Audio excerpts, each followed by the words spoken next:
Hey everyone, welcome back for another deep dive. Today we're going to get into something pretty fascinating. The idea of being versus appearing. Ooh, that's a good one. And get this, our main source is this text I found. It's Oh. called ΑινείαυσΚέψεις, being or appearing. Whoa, hold on. Yeah. Greek, are we going to be okay? Don't worry, we'll break it down in plain English, even though the title is giving us ancient Greece vibes, right? Right, okay, good.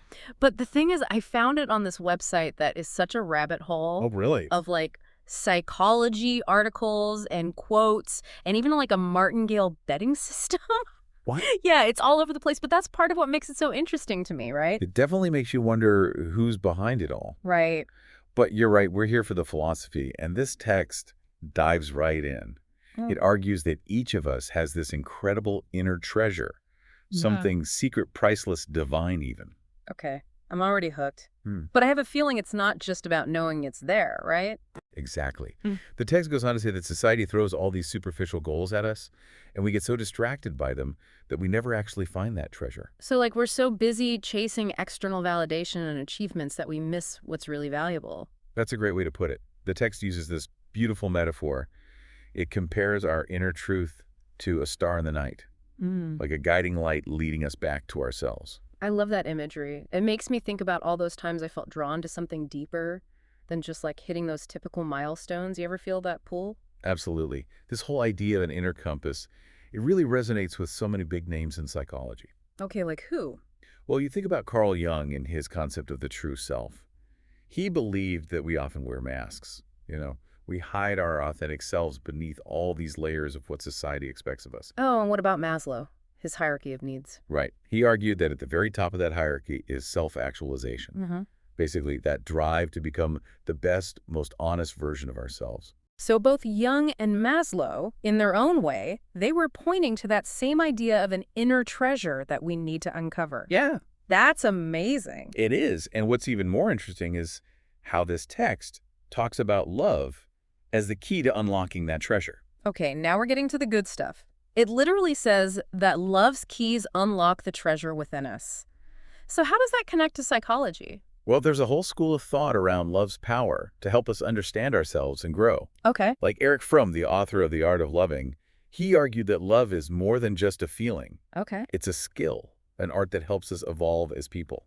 Oh, wow. So through real, genuine love, we start to see ourselves, even the parts we might not like. Exactly, flaws and all. And have you ever noticed how certain relationships can actually help you understand yourself better? Oh, totally. Like maybe they challenge you or they show you something about yourself that you hadn't noticed before? They hold up a mirror. Yes, exactly. Certain relationships have been catalysts for growth in my life. They push you to confront things you might otherwise avoid. It can be uncomfortable, even painful sometimes, but that's often where the real breakthroughs happen. Now, here's where this text throws us a bit of a curveball. Ooh, I like a good plot twist. What is it? It says that the search for being is so obvious that we often miss it completely. Wait, really? It even uses the Odyssey as an example. Oh, wow. Using the Odyssey. Now, that's a classic tale of searching for something. Right. Odysseus spends years trying to get home, facing all these obstacles and temptations. But ultimately, what he's really searching for is himself. So are you saying, like, Odysseus, we often think we're looking for external things like success, possessions, whatever, but the real journey is internal? Exactly. And this text makes it very clear. It says the search for being is a secret so obvious that no one seeks it. It's like we're so focused on what's outside of us that we miss what's right in front of us all along. Yes. Like the air we breathe, we don't even think about it, but it's essential. Wow, that's such a good analogy. It captures the essence of what the text is saying. And speaking of essential things, the next part of this text really spoke to me. It argues that wisdom isn't found in the material world, but in the silence of being. That's beautiful. The text actually contrasts that inner silence with the pursuit of external wealth. Like, true value comes from self-awareness, not what you own. It's powerful, Yeah. especially in a world that tells us to buy more stuff constantly. Right. The text uses this image of the authentic flame of self-awareness. It says it shines brighter than any riches. That image really resonates with me. It makes you think about how much emphasis we put on those external achievements, and we forget about that inner flame. It's easy to get distracted. But the most valuable things in life aren't things at all. They're the qualities we cultivate inside, like wisdom, compassion, peace, and we cultivate those through introspection, through silence. It reminds me of how much psychology today focuses on mindfulness and inner peace. It's like rediscovering something ancient philosophers knew all along. I think you're right. And isn't it interesting? The website where this text is, it also has a whole section on meditation. No way! Yeah. That's such a cool coincidence. It's like a little nudge to actually put these ideas into practice. Maybe we should check it out later. We should. But before we get too zen, there's one more thing I want to talk about from this text that's so important. Oh, you mean it's called to be authentic? Exactly. The text doesn't mess around. It straight up says, become who we are. Even if it means going against what society expects, and it states very clearly, truth lies in being, not in appearing. It's powerful. Especially in our world that's obsessed with image and social media. It really challenges us to ask, how much are we letting those external pressures shape us? Because it's so much easier to just conform and follow the rules, isn't it? Absolutely. It Okay. takes real courage to embrace who we truly are, especially if it's different or unconventional. Think about philosophers like Sartre and Nietzsche. They championed authenticity, even when it meant going against the grain. They believed that by being true to ourselves, we create meaning in a meaningless world. Powerful stuff. And that idea that we have the power to create our own meaning, Yeah. it's both liberating and terrifying at the same time, isn't it? It is. But this text seems to say that true fulfillment comes from aligning with that inner truth, even if it's messy or goes against what everyone else is doing. So the question for all of us is, how much are we letting external pressures dictate our choices? It's a big question. And honestly, I don't think this text is trying to give us all the answers. No. It's more like it's giving us a new way to think about these things, to make choices that lead to a more authentic life. I agree. It's about sparking that journey of self-discovery. Mm-hmm. And who knows, maybe this whole website with all its different content, it has more clues to guide us along the way. I like that. Maybe this deep dive is just the beginning. Right. There's definitely something intriguing about the fact that a text like this is on a website with personality tests and betting systems. It makes you wonder what other gems are hidden there. Well, we'll have to keep digging to find out. We will. One thing that I find really cool about this text is how it takes these complex philosophical ideas and makes them so beautiful, almost poetic. Right. It's not like reading a textbook or something. Exactly. It feels more like you're having a conversation with a wise friend. Totally. And that's what I love about these deep dives. It's not just intellectual, it's speaking to something deeper. To our hearts. Yeah, to that longing for meaning and connection. And it makes me think about the website itself. Like finding a philosophical text among personality tests and a martingale betting system. Yeah. It's not your average reading list. It's definitely a curious mix. Like almost whoever created this website was trying to appeal to like every part of us. Right, like the intellectual, the emotional, even the gambler in all of us. Maybe they're trying to tell us that there's no one right way to search for truth. Ooh, that's interesting. Like it's a journey with so many different paths. And maybe that's the point, that the search for being, it's not just in philosophy books or retreats, it's in our everyday lives. It's making philosophy real relatable. Exactly. It's not just some abstract concept, it's something we live and breathe. Speaking of living and breathing, the text also talks about how few people actually dare to really search for being. It compares this to Odysseus in the Odyssey. You know, like all the courage it takes to face those inner demons. It's like we're all on our own hero's journey.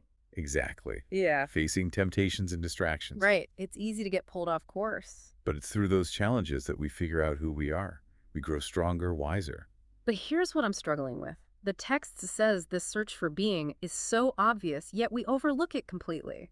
How is that even possible? It's such a paradox, right? Yeah. It's like we're searching for something that's right in front of us, something so basic, we take it for granted. It's like we always overcomplicate things, looking for answers in far-off places or philosophies when the truth is much simpler. And that brings us to another key point. The text makes the importance of inner silence Inner silence. as a path to wisdom. Okay. We live in a world that's so loud and chaotic, That's for sure. and the text contrasts this outer chaos with inner stillness, Okay. saying true understanding comes from that stillness. It Yeah. says real value is in self-awareness, not in stuff or pleasure. It's so true. We were talking about Maslow's hierarchy of needs earlier, right? Like those external things, they might be important for survival and all, but they don't really fulfill us. No.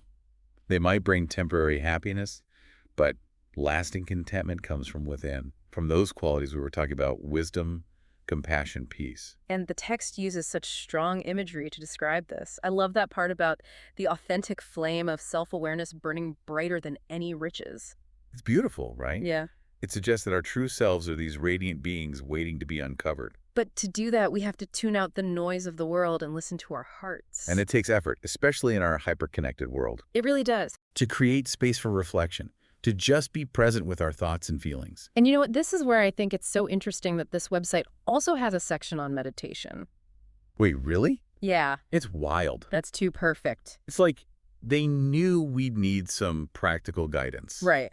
Like, here's the philosophy, now here's how to actually apply it. We should totally try one of those meditations after this. I'm down. I'm feeling very zen right now. Me too. Oh. Okay, but before we get too carried away, there's one more thing from this text that I just can't get over. You mean how it talks about love as this catalyst for self-discovery? Yes, I Yep. touched on it earlier, but it deserves a deeper look. Yeah.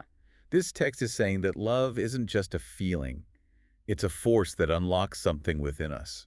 It reminds me of what we were saying before about relationships being turning points in our lives. Right. It's like love is this powerful mirror that reflects parts of ourselves we might not even know are there. And it's backed up by so much research. Remember Eric Fromm and The Art of Loving? He said that love is a skill, an art that you have to work at. Yeah. He wasn't just talking about romantic love either. No.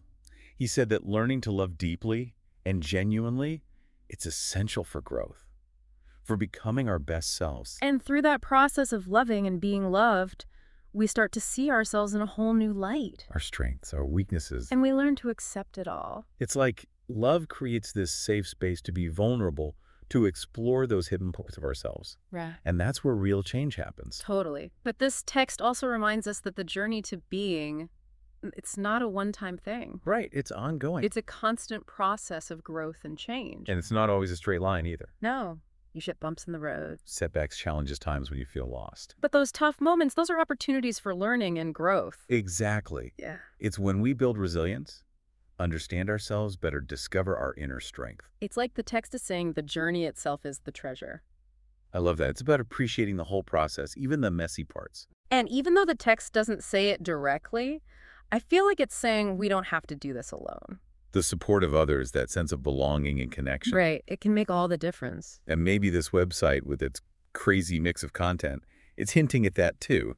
Like maybe it's showing us that there are so many resources out there to help us on this journey. It's like the website itself is a community, bringing together all these different perspectives and offering guidance. I like that. So as we wrap up this part of our deep dive, what do you think is the most important takeaway for our listeners? For me, it's that reminder that the search for being, it's an inward journey. It's not about what other people think or what you achieve. It's about knowing yourself, embracing your true self, and having the courage to live authentically. So well said. And it's also crucial to remember, this journey isn't easy. It takes effort and a willingness to look at the not-so-pretty parts of ourselves. That's the shadow work, right? Exactly. But the reward, a life filled with meaning, purpose, inner peace, is worth it. It is. And we don't have to do it alone. Love, connection, community. They all play a part. So true. Ultimately, I think this text is telling us that the treasure we're looking for, it's already inside of us. We just have to remember how to find it. Exactly. You know, it's kind of crazy to think this whole text we've been talking about, it's on this website with such random stuff, but it has so much to say about life, you know? It really does make you wonder what other hidden gems are out there, Yeah. like buried in the internet somewhere. I know, right? That's the double-edged sword of the internet, isn't it? So much information, but finding the really good stuff is a challenge. Totally.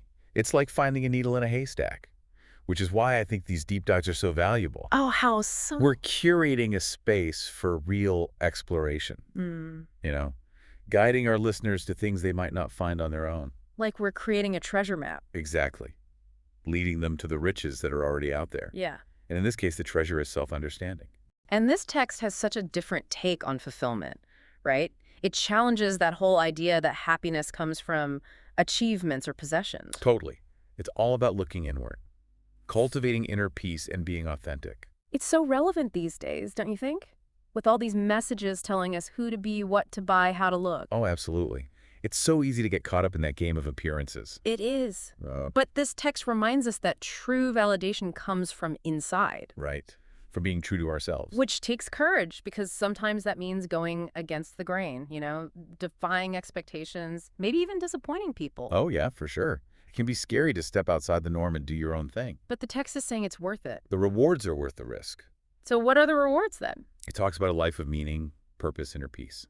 Like when we live authentically, we tap into this source of joy that can't be found anywhere else. It makes me think about times in my life when I felt the most alive. You know, when I was doing something that truly mattered to me, even if it wasn't what everyone else was doing. That's a great example. And it shows another important point this text makes. It doesn't give us all the answers or tell us exactly what to do. Right. It's not a step-by-step guide. No. It's more like it empowers us to figure things out for ourselves, to make choices that feel right. It's like we get a compass and a map, but then we have to navigate the journey. I like that analogy. It's a call to action. Be an active participant in your own self-discovery. And that's pretty powerful. It is. But it also means realizing that self-discovery can be tough sometimes. You have to look inward and face those parts of yourself that you might not like. The shadow self. Exactly. It's easy to hide those parts, to try to present this perfect image to the world. But the text is suggesting that those messy, imperfect parts are where we find our greatest strength. Like wisdom. And that's where love comes in, right? The text talks about love being the key to unlocking our inner treasure. Exactly. And, one of the most profound things about love is how it creates a safe space to be vulnerable. Yeah, to let our guard down. And to really explore those hidden parts of ourselves without judgment. It's like love shows us who we are, the good and the bad. And in that space of acceptance, that's where we can heal, grow, and become whole. This deep dive has been quite a journey. It really has. We've explored some big ideas, challenged our thinking, and hopefully inspired our listeners to keep exploring these things. Because ultimately the journey to being, it's a personal one. Yeah. A lifelong adventure, and we all have to find our own way. But it's a journey worth taking. And as this text has shown us that sense of wholeness, of authenticity, of truly living, it's closer than we think. It's inside of us all. So to everyone listening, keep searching, keep questioning, and keep being true to yourself. Trust that inner compass, and don't be afraid to blaze your own trail. The world needs you and your unique gifts. Thanks for joining us on this deep dive. We hope it's inspired you to start your own journey of self-discovery. Until next time.